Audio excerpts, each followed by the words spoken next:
بسم الله الرحمن الرحيم والحمد لله رب العالمين والصلاة والسلام على سيدنا محمد النبي الكريم وعلى آله وصحبه أجمعين. Welcome again to the stories of the prophets.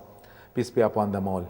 We are continuing with the story of Yusuf alayhi salam, and we now reach the point where he was declared innocent, and after interpreting the dream of the king, now he proves that he was imprisoned unjustly, and now he is honored by the king himself. The king feels that he should do something to Yusuf alayhi salam.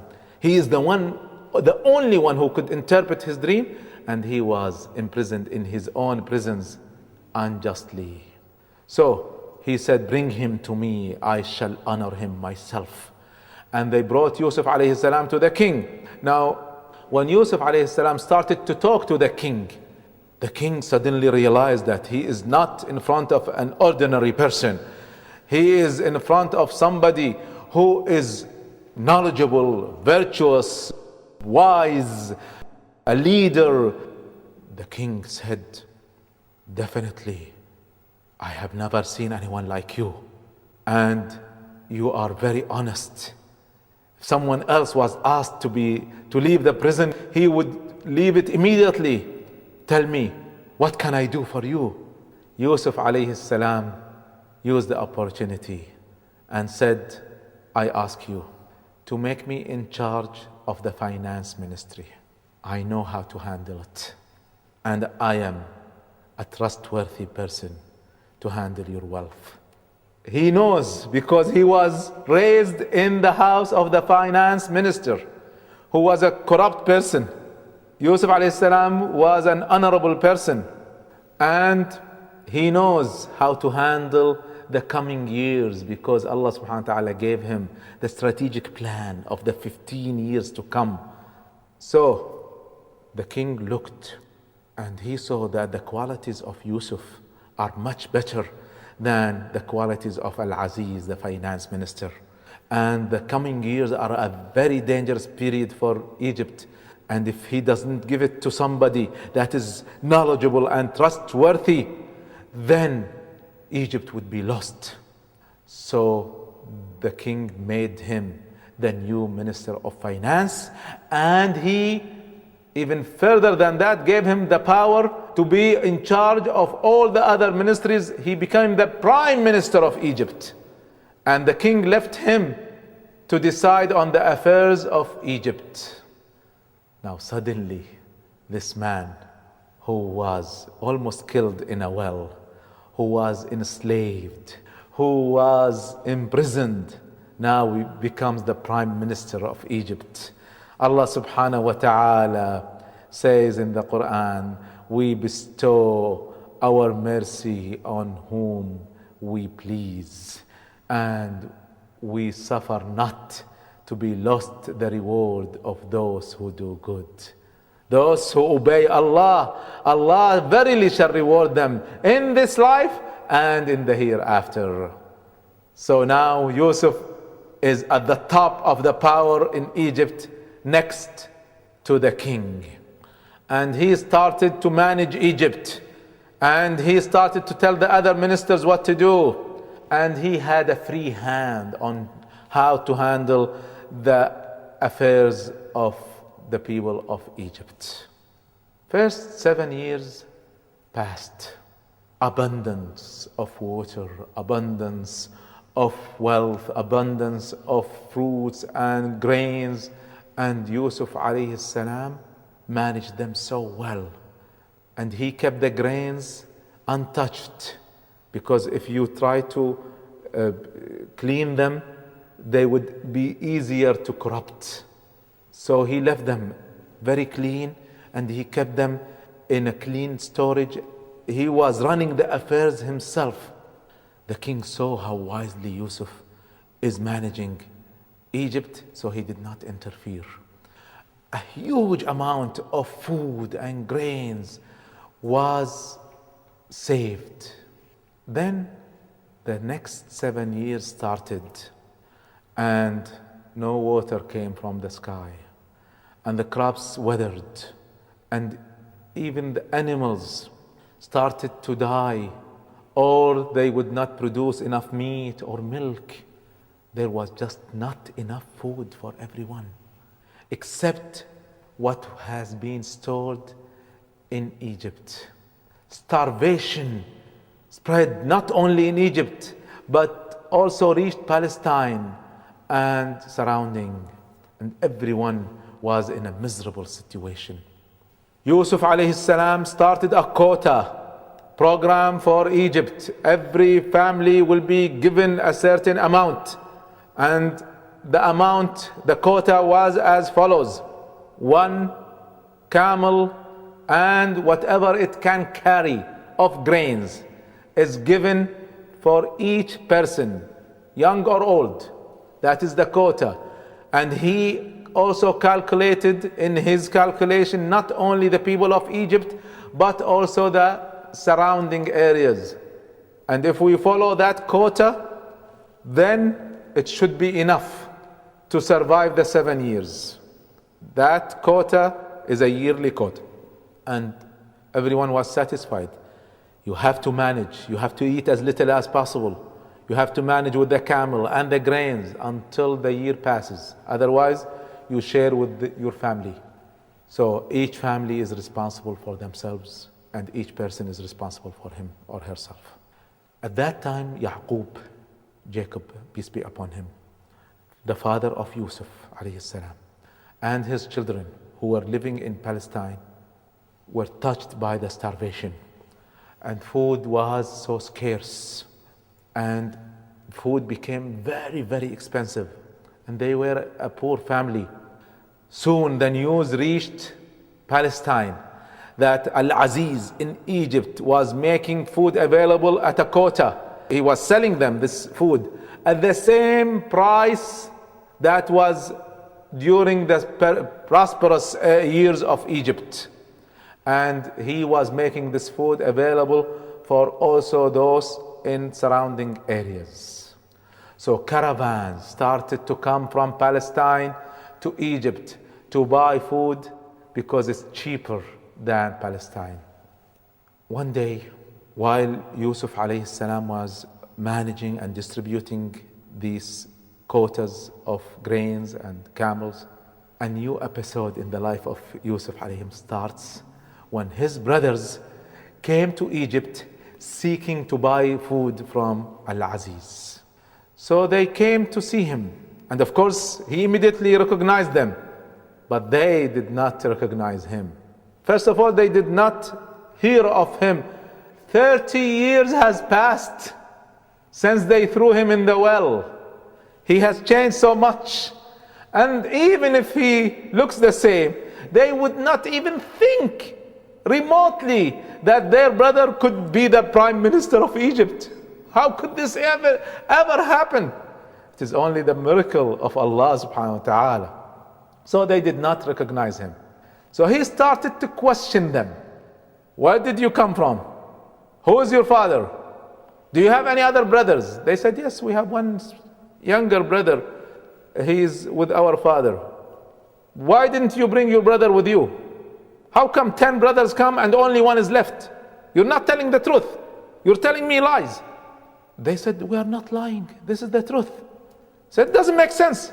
Why would 10 brothers come and leave their own brother behind them? Is he a young child? They said, no. He's old. He's almost 35 years old. Does it make any sense? I don't believe you. You're making stories. I think you're thieves. I believe you're thieves coming to steal from Egypt. They said, believe us, we're not thieves. We're here to buy food. Said, I don't trust you. You don't look trustworthy. Okay, I would agree to sell you this food, but only on one condition. When you come next time to Egypt, I will not sell you anything, and I would not allow you to be in Egypt unless you bring me this brother of yours that you claim. If I see your brother, then I would believe you. Otherwise, I don't trust your story.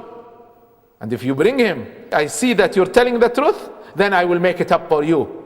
And I will give you even more than what you deserve.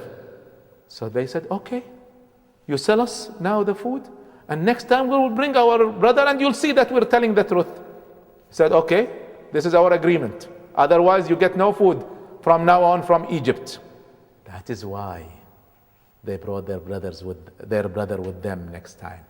See, many scholars got lost at this point. Why would they go back and bring their brother?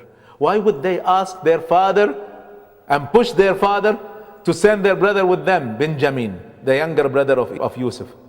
Benjamin, the younger brother of Yusuf alayhi salam, was left behind because Yaqub did not trust them with Benjamin. And Yusuf wanted to see his brother, so he made this trick. So they took the food, they went to their father and told their father the story of what happened to them with the Prime Minister Al-Aziz in Egypt. Yaqub was doubtful, said, no, you're not telling me the truth. You are trying to trick me to take Benjamin as much as you tried to trick me before, when you tricked me before and you took Yusuf and you never returned him back. I will never allow you to take Benjamin with you. So he insisted not to give them Benjamin. They said, oh, our father, if you don't let Benjamin come with us, Al-Aziz will not give us any food anymore. He said, I do not trust you. I will trust you in Benjamin as much as I trusted you in Yusuf. You are not trustworthy. You were not trustworthy with Yusuf, and I would not trust you with Benjamin. And they could do nothing about it. And they know now that there will be no more food from Egypt. Now when they opened the grain storage on the camels, they found something very strange. They found that Yusuf alayhi salam had put in the bags more than usual. He gave them for them and their family and one more person. So they said to their father, oh my father, our father, look, this is a very generous man. He did us so well. He was treating us so well. Look, he gave us an extra camel worth of grains, which is a very expensive thing. So Yaqub alayhi salam started to think, this is a message. He's dealing with a person that is unusual. He said to him when he heard these words, oh our father, what more can we desire? Our stock in trade has been returned to us. He gave them one more camel, and everything they paid for was returned to them. It was put in the bags. So even the money they paid was given back. And a full camel's load of grain was given back. They were surprised and happy to see this. Yaqub alayhi salam, Jacob alayhi salam was looking.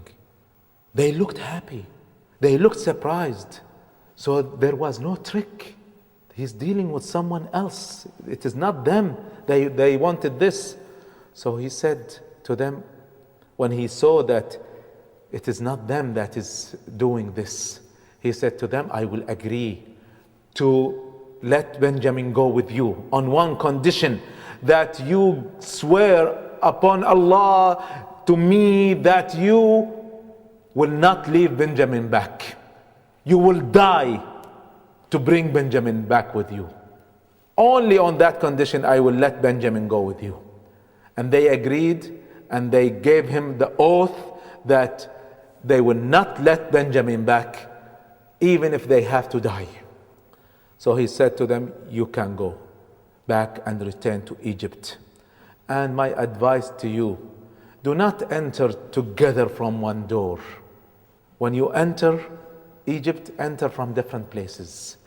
None can command except Allah subhanahu wa ta'ala what can happen. I cannot save you from what the orders of Allah, but do this. He did not want them to be envied. 11 brothers, all strong, coming together. Who would have so many children? So he wanted them not to be envied. And they did. And they obeyed him. And they did not enter Egypt from one road. They entered from different roads. But that would not help them if Allah subhanahu wa ta'ala wanted to do something else. So they came back to Egypt now.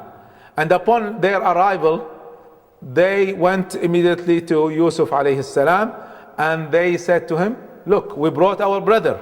We were telling the truth. And thank you for returning our goods back to us. And thank you for the extra camel load.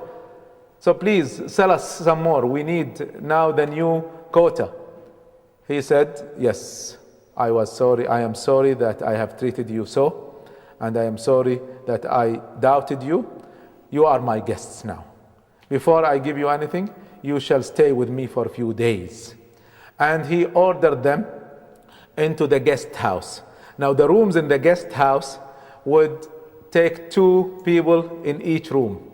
So he put each 2 in a room, and since they were 11, one was left alone. So he said, okay, the youngest one can stay with me in my palace. So he took his own brother into his own palace. And now, after 30 years, Yusuf alayhi salam joins Benjamin, his beloved brother. They were his half brothers. Now this is his full brother back to him. He was so happy with the mercy of Allah. When Benjamin was in the house, he said to him, do not be saddened by what your brothers have done to you. You are safe now. I am Yusuf. And Benjamin was so happy to join his own brother. And he told him not to tell his brothers of him. And he was making a plan to make his brother stay with him in Egypt.